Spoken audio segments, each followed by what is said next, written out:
Hello everyone, Nikki Batgirl D'Angelo here, just about ready to start off on a run, but I wanted to talk to you today about a couple of things. This is state of the game, and it's going to be a little bit about Elite, and then we're going to go right over into my favorite game, Star Citizen. I do like these games, but for different reasons, and they're the games that are taking up my state of the game videos. In today's video, we're going to talk a little bit about Elite and what I see about it that I like and what I see that's making me wonder if I'm going to continue playing it a year or 2 years from now. Second piece is going to have to do with a 10-ton hammer article that was written about Star Citizen, and I was sent last week, and I had a lot of thought going through my head about what it meant and how, was it real news or editorial, or was it, was it real news or was it really an opinion piece? And the third is going to be about stretch goals in Star Citizen and why I feel they're newly, well, let's just put it this way, they're put to an end for the time being, and why I agree with that. So that's going to be the three things that we're going to be talking about today. So the first thing I want to do before we start talking is just give you an idea. I'm inside of the space station, right? At some point I'll be able to walk around, but at this particular point, this is it. I'm inside of the space station, and that's it. This is all I see. There's no people, there's no life, there's nothing whatsoever going around. I interact with a computer program like I did 30 years ago when the game came out. And that's it. I hear voices in the background every now and then. And is that enough? Is that enough for us at this particular point? I don't know, because when I play a game, I want rich storylines. I want the game to envelop me. I want it to intrigue me. I want it to bring me into what's going on in that particular game. It's important to me. It's something that I like. And at this particular point in Elite, I'm missing something. To me, it's kind of like a grind in an MMO that you never really get to finish the end of because there's no real story inside of it. Now, I know that's not true. On the 16th, when the game goes live, there's going to be some content that you're going to be able to begin to interact with. And that content has to do with what's going on with the three different superpowers at this point, the Alliance, the Empire, and the Federation. So I know that that's going to happen, but I'm wondering if it's going to happen in that same Chris Roberts-esque way. Like, is it going to be something that has that storyline, that has those cutscenes, that makes you feel like you're part of what's going on in the universe? Right now, I don't feel like I'm part of the universe. What did I not... Oh, I actually hit a frame shift drive. I didn't hit my jump drive. That's what happened. So, I need to find the elements of this game that matter, but I don't see David Braben as being that person that's going to go and hire, actors for millions of dollars and put together a game in the same light that we have coming from Star Citizen. So what does that mean for me? Is this enough? Well, I'm not sure. There's a lot in this game that draws me in. I like the combat. The combat's actually pretty fun. It looked boring to some people that watched me do it last week, but I like it. Exploration is quite fun in this game too. It's something that I have started to do in my Eagle, and I'll probably continue to do in my bigger ships. I'm now trying to get enough money to get a... I guess they call it a Cobra Mark III. That's like the first one of the ships that you're going to want to go get. It's a lot of credits. It's big, it holds a lot, and it does a lot. It's a multi-role ship. But is this game going to keep me enough involved with it to keep me going? That's the question. I'm wondering, and that's the question that I'm posing myself today. Because here I am making a run, right? And I'm making a run, and I'm in my hauler, so I'm a sitting duck in most situations. I've actually been pulled out of frame shift and attacked by two sidewinders, and through the good graces of God and me knowing how to throw my ship around space, I was able to kill one and escape the other. But I'm not sure if this is going to be enough for me. Now, I know things are coming to this game in the future, but are they coming in a way that's going to be what I'm... are they coming in the way that I'll like? I'll give you a for instance. Last week, I spent 2 days playing Arkham Asylum. I didn't stay because I thought the gameplay was awesome. I didn't stay because I thought the graphics were awesome. I didn't stay because I thought the combat was awesome. I stayed because it had a good elements of each, but it had that rich storyline that I was interested in. And that's the type of person I am. Now, a lot of people today aren't interested in those rich storylines. They're just interested in going out into an arena and spanking the other guy that they're fighting, or the other girl that they're fighting. That's not the way that I am. I'm more of a, well, this is a replacement for TV shows for me. This is a replacement for comic books for me, for things that are entertaining, right? This is a new piece of entertainment in the world, and I think it should live up to that element. It should be entertaining. It should grab me and make me want to stay, make me want to come back. And the only thing that's making me come back right now is actually seeing that over there change, which was what the original Elite did to me.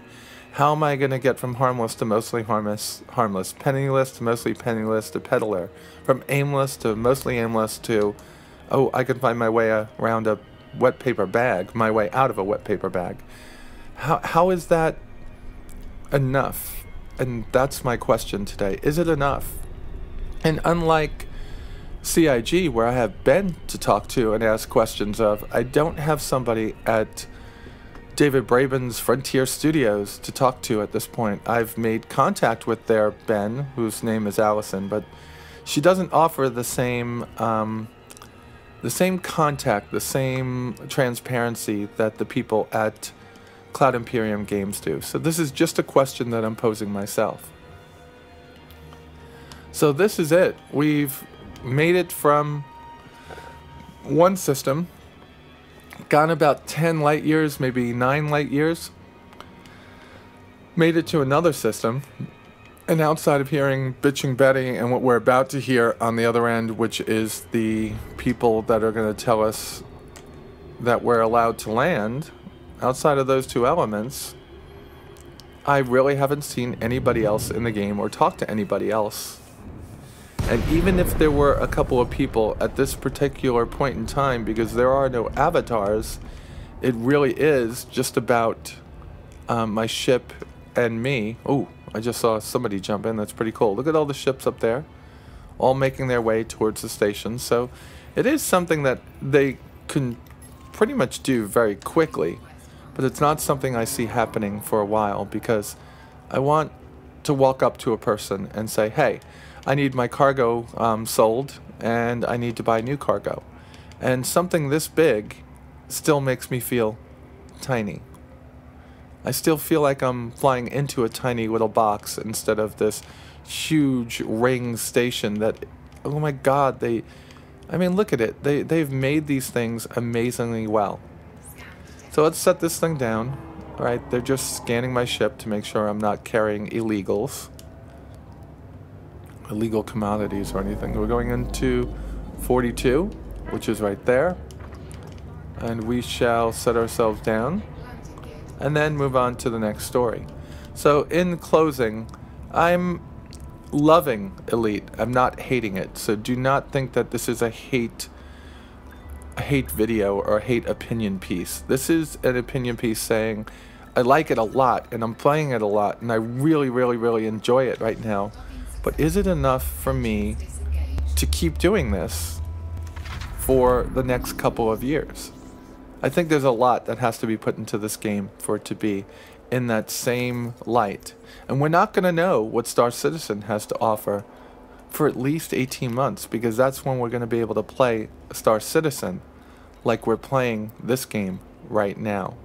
Alright, let me sell my stuff and then I'll go jump into the website and we'll talk about that just for a little bit. See how much money I made. Ooh, that was a good run. Made 22,464 profit. That's pretty good, right? Gotta like that. All right, folks, let's move on to the next piece. All right, this second part of the show is going to be dedicated to Star Citizen, and it's going to be done in two parts. It's going to be done by me looking here on this site, and it's going to be done by me going over here and talking about Ben's post and a couple of other things that were going on. Oh, God, deep breath. Let's go. All right, so this appeared not too long ago. I think it appeared last week sometime. It's now December 8th or 9th, so this was out almost a week ago. Somebody sent it to me and said, this is crazy. Well, I'm going to redact that and just say, this isn't crazy. This is one person's opinion. In here, they do a lot of picking apart on what Cloud Imperium Games said when they first thought that crowdfunding the game was a good idea. And what they were doing is they were seeking buy-in up to $500,000. They had some people that were going to invest some money. And of course, that would have meant that they had something like a publisher. As time went on, the people at Cloud Imperium Games, specifically Chris, Sandy, Ben, I'm sure that it was done pretty much by Chris and then Sandy on how the game should be funded. And they made a decision that, there's so much buy-in to this game. Why do we want to involve a publisher or investors that are going to push for profit and are going to do what has always been done to Chris's games, which are going to be to stop the full feature development of the game? So over time, the game became crowd-funded as a Kickstarter and then moving on to investors and publishers, and then changed into something that was just totally crowd-funded and something that I totally support. I understand where this person is coming from. And I do not think that his opinion is just. I think it's just his opinion. Now, he has every right to have this. But what he's trying to tell you is that just stop funding them. All they're doing is grabbing cash right now. And we know that's not what's been going on. But I don't want to sound like the Star Citizen fangirl. And I also don't want to sound like the Elite Dangerous fangirl. I want to tell you that I support both of these games in their own way. But Star Citizen is a much more, it's a much larger and much bigger game from the start. This was Chris's vision to actually be you, the character, the avatar. You walk around the world, you walk around the starships and the space stations. You interact with AI and other players in real time. It is a huge undertaking. And it's something that is going to take a lot of money, tons of money. They never said they were going to build the game with $20, $40, or $60 million. They talked about what it was going to take to get the game started. And remember, it's not one game, and I think some people seem to forget that. This is two games. It's Squadron 42 and it's Star Citizen. Two completely different pieces of the pie that are tied to each other in the technology, the ships, and the universe that they're going to exist in. Star Citizen is going to be a persistent universe, an MMO, that has so many pieces in it, from first-person shooting to piracy and bounty hunter to mining to being a privateer. There's so much to build into it, and because of that, they have to build rich environments on each one of the planets in multiple areas, multiple landing zones, and also have to build huge space stations with which we can land at and be able to exist on and be able to buy and sell our merchandise. And they're going to have to build rich asteroid fields with lots of minerals in them and also hangars hidden in them for pirates and other not so trusting souls, or for military bases that are on the fringes of space. So there's a lot to build in this game. This person is not wrong in their opinion. I'm going to say that again. But what they are doing is something that somebody called me out on, and I do understand why, which is comparing the two games against each other. He's guilty of that.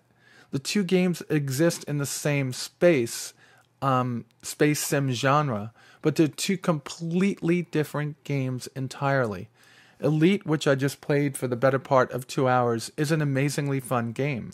And, I started it by shooting the footage that you saw just before this, but wound up staying in the game for a couple of hours because I found a trade run that was netting me a lot of money, and I wound up stopping the game at just under 250K earned for that 2 hour period.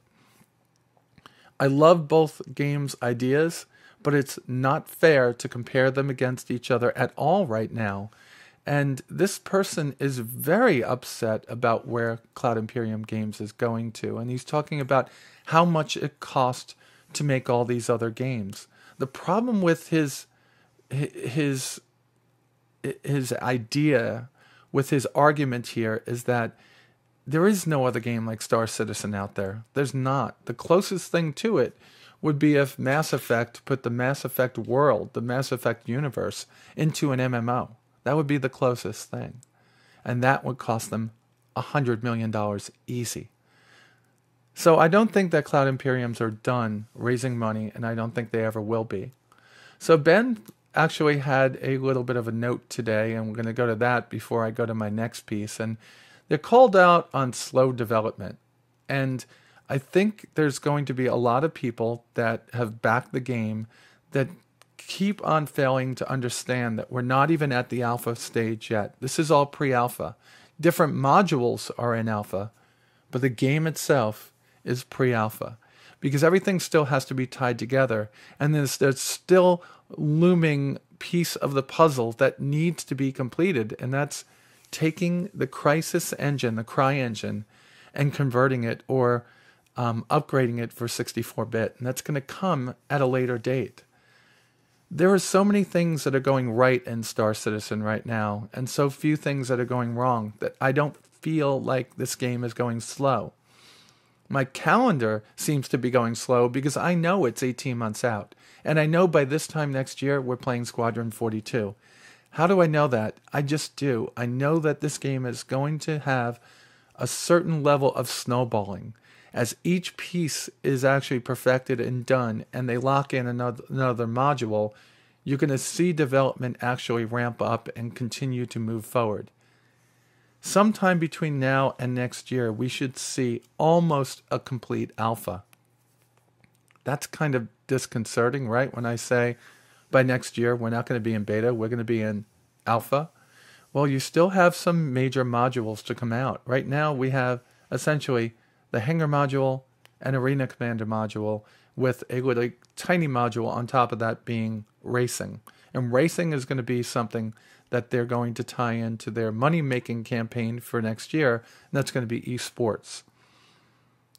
But I'm very impressed with the actual time period that things are taking. So next year, by the end of this year, which this week we should have a small patch, and next week, hopefully, fingers crossed, we should have version 1.0 of Arena Commander, which sounds like it would be a complete released version, but it's Alpha 1.0. It's not Beta 1.0. It's still going to be an Alpha. And what that means is that the feature set is complete for Arena Commander to be launched as an Alpha. And that means all ships that are currently available to all single-seater ships currently available will be available in 1.0, 1.1, 1.2, 1.3, 1.4. And one of those ships coming this week, the Gladiator, will be released to us along with its brochure by the end of the week. So we're going to have one that we get just before the release, and that during the release we should see all models of the Aurora, and we should see all models or most models of the Mustang available to us, with early next year us getting all the other missing pieces of the puzzle being the Avenger and its variants, the Scythe, and all the other single-seaters that we cannot fly at this point, which would be like the different Hornets and the different, you're getting it, right? So all those things will be in it, and that's 1.0.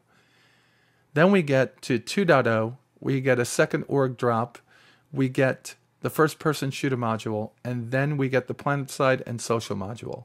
That completes the alpha. Okay? Those are all the pieces that need to be in the alpha. And that's not, and all of those modules are not going to be at 1.0 by the end of next year.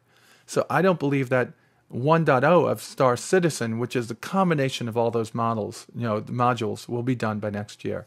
But it's not making me fear, and it's not making me stop spending money on things that I feel that I want when the game goes live.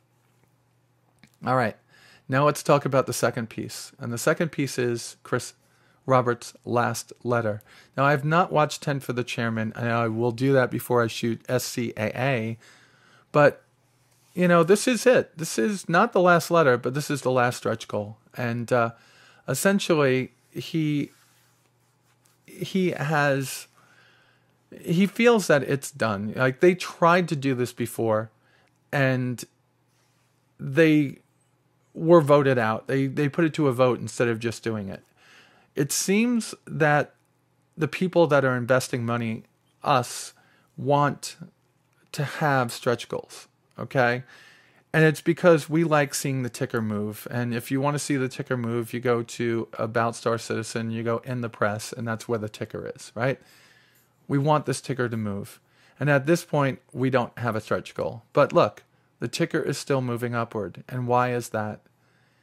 Well, you have other games that don't have stretch goals that make money through microtransactions, through investment by the backer, by the player, to purchase in-game items. Look at LOL. They make millions of dollars a year just by selling skins and heroes that don't really change the game, but change what you get to play. And if I'm stupid in that part, please don't jump down my throat. I have never played the game in my life. Although it is loaded on my Mac, I've never found the opportunity or the desire to jump into it. So there are games like World of Tanks, which is a free-to-play game that makes millions of dollars a year by selling tanks, premium tanks, and gold so you could have premium status, and War Thunder, and Guild Wars, and Lord of the Rings, and Star Trek Online, and Star Wars The Old Republic. All those things have microtransactions in the game to make money. And I think that's where Star Citizen is about ready to go. Now, Chris doesn't say that we're not going to have any letters from him or any kudos, any thank you gifts in the future. It's just the game is so big, to keep adding stretch goals of things that they're going to add into the game before the game is actually out actually doesn't make sense to me. And it hasn't made sense to me for some time.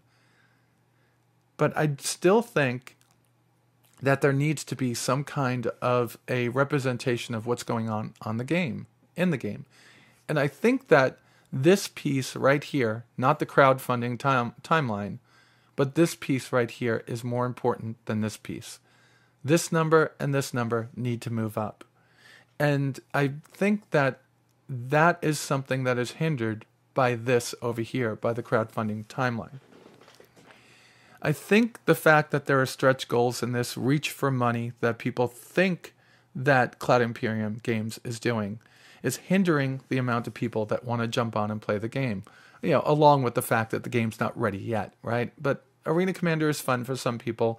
It's fun for me to jump in from time to time. I love flying my Hornet around, or my 325A, or my Mustang, which I don't have yet, which I can't wait to fly in there. But it's kind of fun for me. But for me, I'm more of I want the game to be complete. Why am I here then? I'm here because I support this game getting done. But I really think that this should be taken off the main page. This should be just left where I showed you. You want to see where we're at? Go to in the press. Find it there. And make these two much more prominent. And change this front page to something that invites somebody into it and tells more about the game. And knowing that Cloud Imperium Games could do so much, I can't wait to see what they do with this front page, because I know it's in development. It's not something that right now is my thought. It's something that I've talked with Ben about a long time ago, and they said that they were thinking about doing it and getting it done. And I know now that this main page will be changing sometime in the next few months to be something more inviting for new players. I'm not worried about having $65 million in the bank for Cloud Imperium Games. What I want to see is 1, 2, 3 million people over here playing the game. I want to see a huge fleet of ships. I want to see people, pushing this number up to 10 million ships. I want to see it huge. And that's something I know won't come for 18 months until the game goes live. So there's a lot to talk about today, and most of it is about where the game is going. What am I doing? What am I doing? Why am I here every single day? I'm here mainly because I love the space sim genre. I love it, and I've played so many different ones in my life, from X-Wing and TIE Fighter to I forget what it was called. It's so long ago. Something space, deep space. I forget. X, Beyond the Frontier. I've played these things, and I've been longing for that Chris Roberts type game and that Elite type game again for so long. And now both of those, the creators of this genre, the creator and the revolutionary person, the revolutionization of this genre, are coming back to set the bar again. And I can't wait for this one to show people off what it's about. So if you're out there and you watch me because I play Elite, I love the game. Don't hate on Star Citizen. It's just a different game. And if you're here because of my Star Citizen involvement, you know that I am tied to that game so deeply and I will never walk away from it. Please don't hate on Elite. It's just 2 games in a genre. And you guys are going to be able to exist peacefully between, and some of you being able to play both of them, like myself and some of my other friends that are in my organization. I hope that you all take a little bit out of this and don't jump on me for my comments. These are just opinions. And of course, I'd love to start doing your questions for me in here. And if you do have questions for me, I'm going to give you a different email address. Send them to nickydangelo@icloud.com with questions for State of the Game in the subject field, and I will answer your questions here to my best ability. Thank you very much, everyone, for getting us closer and closer to the 2K mark. I hope to be at that number before the 25th of December, but it's not going to happen in 2 weeks. If it could, that would be wonderful. And don't forget to get in those comments for tomorrow's. I guess tomorrow I'll be doing another 5 for Ben Lesnick. So let's talk about this week's contest. This week's contest, I'm going to be giving away whatever the hanger flare is this month, and I think it's a model of the Mustang. And what I want you to do is to put in SOG13 hanger flare contest in the subject field, and then tell me what your thoughts are on the progress of Star Citizen. At some point, for those of you that are playing Elite, let's do it today. Let's just say this. For those of you that play Elite instead of Star Citizen, what I want you to do is to answer this question for me. What do you think of the current feature set of Elite Dangerous, and where do you want to see that feature set in the next 12 months? And what I'll give you is whatever I can afford in skins for that game. Okay? Hopefully they'll let me gift it. If they won't, I'll figure something out for you. Okay? I'll talk to Allison and see what she says. So that's the contest. You Star Citizeners will get a model of the Mustang. And for the people that are doing it for Elite Dangerous, make sure it's SOG13 Elite Dangerous contest in the subject field. I'll pick a winner from Elite, and you'll get a couple of skins or a skin, whatever the actual cost equivalent is of the model that I get. That's all I got for you this week. And with that said, you all be safe out there, and I'll talk to you soon.